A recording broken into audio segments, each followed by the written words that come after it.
कोई भी दैवीय शक्ति किसी भी अपने भक्त पर प्रसन्न होती है तो उसे सहजतया ये वरदान दिया करती है कि मांगो भक्त जो तुम मुझसे मांगना चाहते हो। क्योंकि प्रत्येक दैवीय शक्ति को पहले से ही इस बात का एहसास होता है कि पृथ्वी ग्रह पर रहने वाले इंसान किसी न किसी प्रयोजन से ही दैवीय शक्ति को याद किया करते हैं।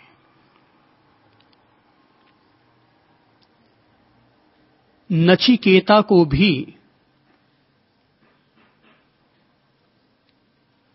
जब यमराज ने प्रसन्न होकर के यह कहा कि मांगो वत्स तुम मुझसे कौन से वर या वरदान मांगना चाहते हो, जैसा कि हम लोग इन वरदानों पर अब तक चर्चा कर चुके हैं कि नचिकेता ने पहले वरदान के रूप में अपने पिता की प्रसन्नता चाही थी, अर्थात मेरे पिता मुझ पर प्रसन्न हो, मेरे पिता का जीवन सुखमय हो, उनका शेष जीवन प्रभु के लिए समर्पित रहे, मेरे प्रति प्रेम पूर्ण समर्पित रहे। अर्थात माता पिता की प्रसन्नता यही प्रत्येक संतान का पहला दायित्व और धर्म होता है। माता पिता रुष्ट होकर अपने बच्चे के प्रति शिकवा या शिकायत पाले यह किसी भी संतान के लिए गरिमापूर्ण नहीं होता। यमराज ने अपनी ओर से तथास्तु कहते हुए पिता की प्रसन्नता का वरदान नचिकेता को दिया। नचिकेता ने दूसरे वरदान के रूप में यह प्रार्थना की थी कि प्रभु, लोग स्वर्ग की प्राप्ति के लिए अग्नि की आराधना करते हैं, यज्ञ का आयोजन करते हैं, अग्नि तत्व या अग्नि विद्या की साधना और उपासना करते हैं। आखिर उस अग्नि विद्या का रहस्य क्या है? यमराज ने नचिकेता को फिर यह समझाने का प्रयत्न किया कि वह अग्नि विद्या मनुष्य की बुद्धि रूपी गुफा में स्थित रहा करती है। जीवन में यह बात भली भांति ज्ञात कर लेनी चाहिए कि इंसान के जीवन में जिन जिन तत्वों और पदार्थों का महत्व है उनमें अग्नि अत्यंत प्रधान तत्व है। सामान्य तौर पर पृथ्वी, जल, अग्नि, वायु और आकाश, इन 5 तत्वों को अपन सभी लोग महत्व देते हैं, लेकिन जीवन और मृत्यु की दहलीज पर यदि हम कोई अंतर करना चाहें तो हम देखते हैं कि अग्नि ही वह तत्व है जो कि व्यक्ति को जीवित रखती है और जिसके अभाव में व्यक्ति मर जाया करता है। जब कोई इंसान अपने नश्वर शरीर का त्याग करता है तो सबसे पहली घटना क्या घटित होती है? तो हम कहेंगे पहली घटना घटित होती है कि इंसान की श्वास धारा चल रही होती है, वो श्वास धारा चलनी बंद हो जाती है। लेकिन केवल उस समय श्वास धारा चलनी बंद नहीं होती, वरन एक और चीज बंद हो जाती है और वो है शरीर का तापमान ठंडा होना शुरू हो जाता है। अर्थात इंसान के शरीर की अग्नि बुझ जाती है तो जीवन बुझ जाया करता है। तो इस शरीर को ज्योतिर्मय रखने वाला, इस शरीर को सक्रिय रखने वाला अगर कोई तत्व है तो वो साधन है अग्नि।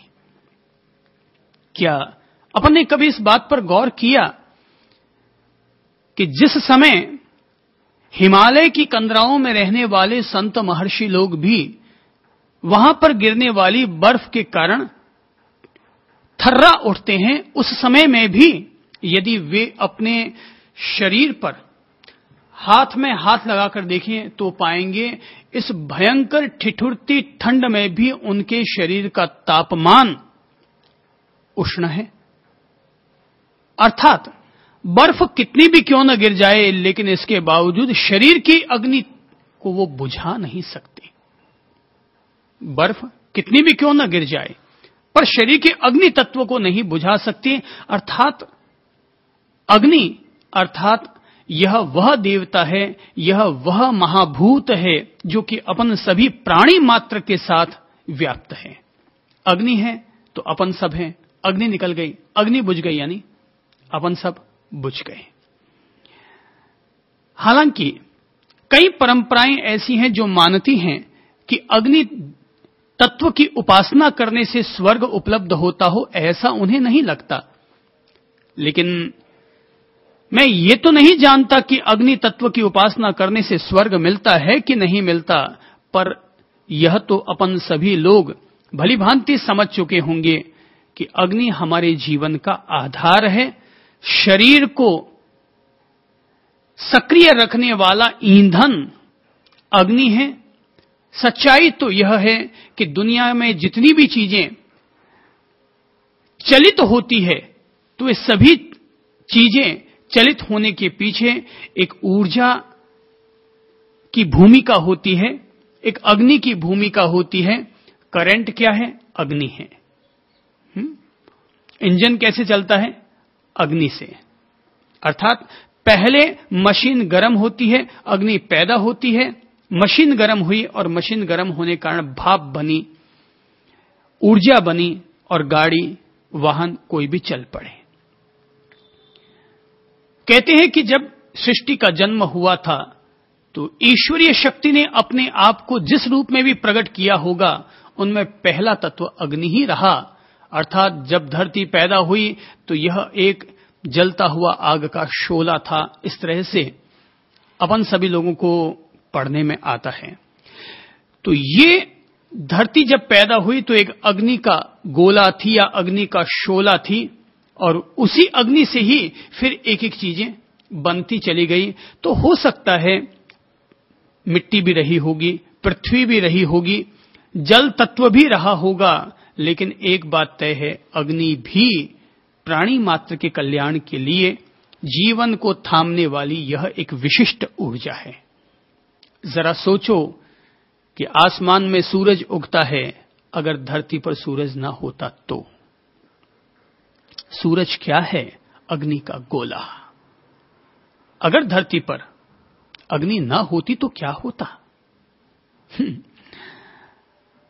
अगर कोई व्यक्ति निराश बैठा है, हताश बैठा है, कुछ काम नहीं कर रहा, तो ऐसा हताश व्यक्ति आखिर अगर अपना चिंतन करेगा तो पाएगा कि वो क्या वजह है कि वो हताश और निराश बैठा है। मैं कहूंगा उसका अग्नि तत्व कमजोर हो गया है, इसलिए वो हताश बैठा है। फिर से यदि कोई ऊष्मा देने वाला, ऊर्जा देने वाला, प्रेरणा देने वाला अगर उसे कोई गुरु, संत या एक शिक्षक मिल जाए, टीचर मिल जाए, तो फिर से उसका अग्नि तत्व जागृत हो जाता है, ऊर्जा जागृत हो जाती है, आत्मविश्वास जागृत हो जाता है, और एक मरियल सा दिखने वाला कमजोर इंसान फिर से अपने नए भविष्य के लिए, नई जिंदगी के लिए नए तरीके से वापस काम शुरू कर देता है।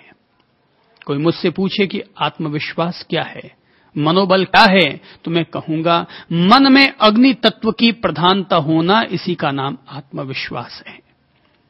मनुष्य के भीतर अग्नि के भी अलग अलग रूप होते हैं। मैंने कहा कि अग्नि अगर बुझ गई तो इंसान का जीवन बुझ जाता है।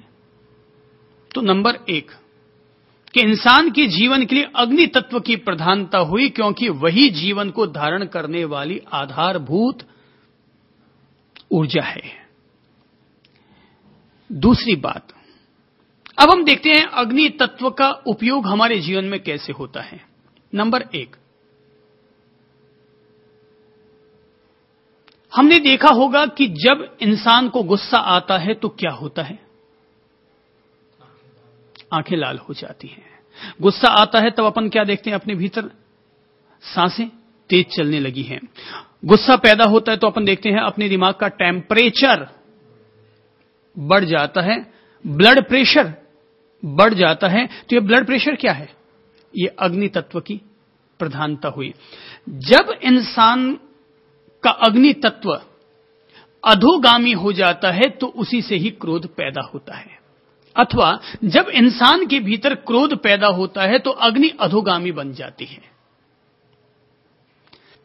बात समझ में आई कि जब इंसान के भीतर क्रोध पैदा होता है तब या तो हमारी अग्नि, हमारी ऊर्जा अधोगामी बन जाती है, या हमारी अग्नि अधोगामी बन जाती है तो हमें गुस्सा पैदा हो जाता है। नंबर 1, तो अपन लोग देखते हैं कि गुस्सा पैदा होने पर टेम्परेचर हाई हुआ, दिमाग में भी अपन उष्णता महसूस करते हैं, तापमान महसूस करते हैं, बुखार महसूस करने लग जाते हैं। एक छिपा हुआ बुखार, क्रोध क्या है? एक छिपा हुआ बुखार।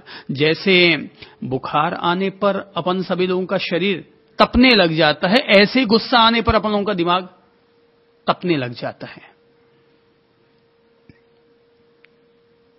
तो अगर तपेले के नीचे अगर अपन लोगों ने अग्नि जलाई तो क्या होगा? तपेला गर्म होगा। ऐसे ही हमारे भीतर भी अगर गुस्सा पैदा हो गया तो क्या होगा? दिमाग भी गर्म हो जाएगा। तो ये क्या हुआ? गर्म होना क्या है? ये भी एक अग्नि है। नंबर 2, जब इंसान के भीतर भोग की तमन्ना पैदा होती है और इंसान अपना दांपत्य भोग उपभोग करने लगता है, तब भी क्या होता है? अपन देखते हैं उस समय भी शरीर गर्म हो जाता है, शरीर उस समय भी उष्णता प्रधान हो जाता है, सांसें तेज चलने लग जाती हैं, उबड़ खाबड़ चलने लग जाती है, व्यक्ति अव्यवस्थित हो जाता है, शरीर में ब्लड प्रेशर उस समय तेज गति से बढ़ जाता है। अर्थात यह भी एक अग्नि हुई। तो क्रोध के रूप में अग्नि जब पैदा होती है तो विध्वंस करती है, भोग के रूप में अग्नि जब पैदा होती है तो सृजन करती है। भोग किस लिए किया जाता है? नए संसार के सृजन के लिए। तो अग्नि जब भोग के रूप में प्रकट होती है तो सृजन किया करती है, और वही अग्नि जब आत्मविश्वास के रूप में प्रखर हो जाती है, मनोबल के रूप में, साहस के रूप में, हिम्मत के रूप में हमारे भीतर पैदा हो जाती है, तो वही अग्नि इंसान के जीवन के विकास का आधार बनती है। तो निराशा और आशा, निराशा यानी अग्नि कमजोर हो गई, आशा अर्थात फिर से अग्नि ज्वाज्वल्यमान हो गई, तेज हो गई, प्रकाश हमें उपलब्ध हो गया, हमारा आभा मंडल तेज हो गया। तो अगर वैदिक परंपरा ने अपनी ओर से यज्ञ का अनुष्ठान शुरू किया और उस यज्ञ के अनुष्ठान में अग्नि को प्राथमिकता दी गई, अग्नि को प्रधानता दी गई, तो कोई ये ना समझे कि अग्नि की पूजा करने से भगवान मिलते होंगे, वरन ये यज्ञ में जलाई जाने वाली अग्नि इस बात की प्रेरणा देती है कि जैसे यज्ञ के कुंड में अग्नि जलने पर देवता प्रसन्न होते हैं, ऐसे ही तुम्हारे स्वयं के भीतर भी एक रचनात्मक, एक सकारात्मक, एक गुणधर्मी अगर सात्विक अग्नि प्रकट हो जाए तो वह अग्नि हमारे लिए भी जीवन के विकास का आधार बन सकती है, हमारे कमजोर मनोबल और आत्मविश्वास को फिर से सुदृढ़ कर सकती है, और यही अग्नि हमें परमात्मा तत्व तक से भी मिलने का रास्ता खोल सकती है। मुझे याद है